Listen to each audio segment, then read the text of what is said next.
T20 world cup champion team India ఇప్పుడు Asia కప్పుపై కన్నేసింది. నేడు UAE జట్టుతో జరిగే తొలి మ్యాచ్ ద్వారా టైటిల్ వేటను ఆరంభించబోతోంది. ఇప్పటికే 8 సార్లు విజేతగా నిలిచిన భారత్ ఈసారి కూడా ఫేవరెట్ గానే పోటీ పడుతోంది. ఆదివారం పాకిస్తాన్ తో జరగబోయే సమరానికి యుఏఈతో మ్యాచ్ ను రిహార్సల్స్ గా భావిస్తోంది.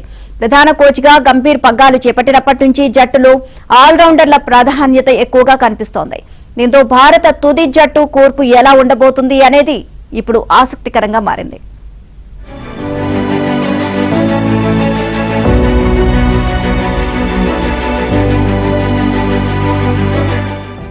T20 world cup champion team India ఇప్పుడు ఆసియా కప్పుపై కన్నేసింది. నేడు యుఏఈ జట్టుతో జరిగే తొలి మ్యాచ్ ద్వారా టైటిల్ వేటను ఆరంభించబోతోంది.